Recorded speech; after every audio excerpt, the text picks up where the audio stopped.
Lesson number 14 पढ़ेंगे, जिसका नाम है हमारी पृथ्वी, आवर अर्थ। तो आइए प्यारे बच्चों देखते हैं हमारी पृथ्वी, लेसन नंबर 14।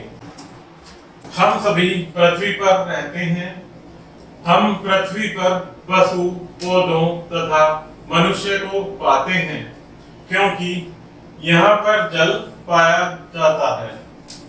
हम पृथ्वी पर रहते हैं, यहाँ पर हम पौधे, पशु, पक्षी, मनुष्य को पाते हैं, क्योंकि यहाँ पर जल पाया जाता है।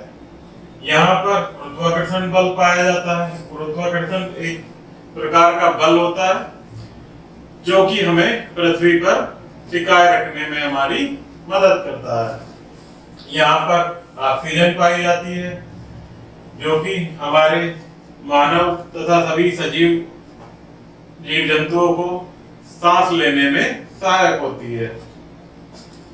पृथ्वी की रचना एक गेंद के समान है।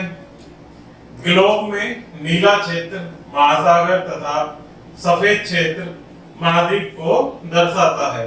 नीला क्षेत्र अर्थात पानी वाला क्षेत्र, जो कि हमारी पृथ्वी पर 1/3 भाग पानी है, जिसे महासागर कहते हैं। उसके विपरीत 1/3 भाग को महाद्वीप कहते हैं। पृथ्वी का तल 2 भागों में विभाजित है। पृथ्वी का जलीय भाग सभी स्थानों पर एक समान नहीं है। हमारा पृथ्वी का तल कितने भागों में विभाजित है? 2 भागों में। पहला भूमि, दूसरा जल। पहाड़ी एक ऊंचा स्थान है। समतल भूमि को मैदान कहते हैं, अर्थात जो एक लेवल में होता है, जहां हम अपनी मैदानी क्षेत्र में, जो कि कृषि के माध्यम से उपजाऊ भूमि होती है, उसे हम मैदानी कहते हैं। बहुत उच्च पहाड़ी को पर्वत कहते हैं। जो हमारे ऊंचे ऊंचे पर्वत होते हैं उन्हें हम पर्वत कहते हैं। उच्च भूमि जो कि ऊपरी भाग में समतल होती है, उसे पठार कहते हैं, जो कि ऊंची भी होती है और वो समतल भी होती है। एक तरह से, इस तरह से समतल भी होती है, उसे हम पठार कहते हैं। पर्वतों तथा पहाड़ियों के मध्य निचली भूमि को घाटी कहते हैं।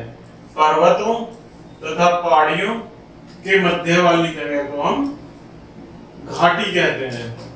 वृक्षों तथा पौधों से घिरे क्षेत्र को वन कहते हैं। जैसा कि आप इस पिक्चर में देख सकते हैं, वृक्ष या पौधों से घिरे हुए क्षेत्र को हम वन कहते हैं।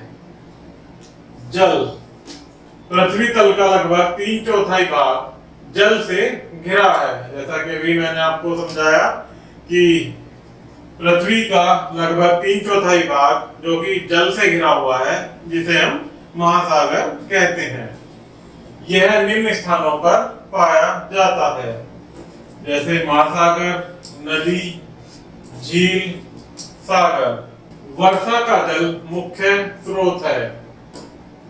सागर एक विशाल जलीय भाग है। सागर का जल खारा होने के कारण पीने के लिए उपयुक्त नहीं है। सागर का जल खारा होने के कारण हमारा पीने के उपयोग में उपयुक्त नहीं होता है। हवा।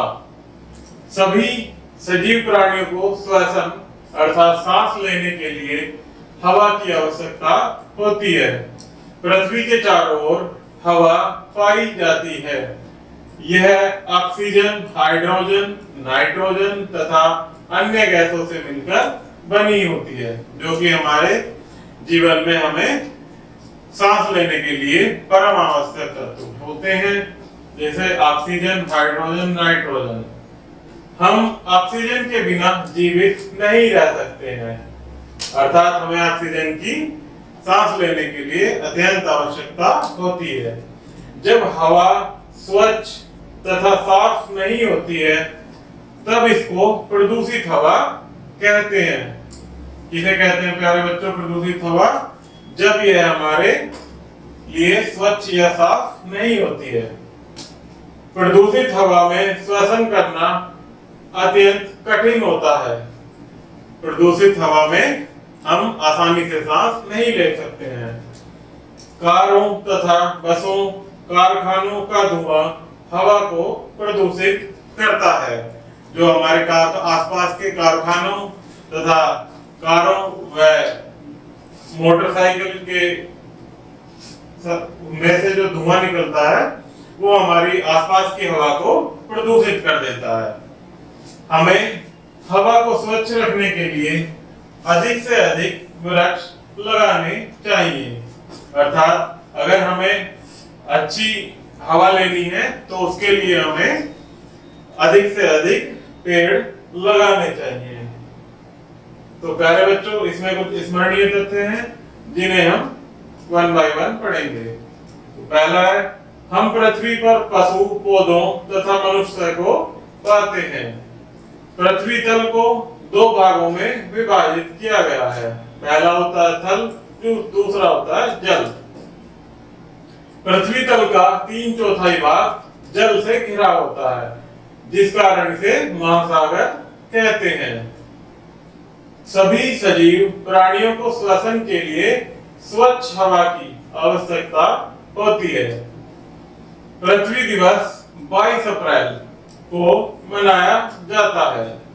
तो प्यारे बच्चों, हमारा ये लेसन समाप्त हुआ। अगर आपको वीडियो पसंद आई हो तो कृपया चैनल को लाइक एंड सब्सक्राइब कीजिएगा। धन्यवाद।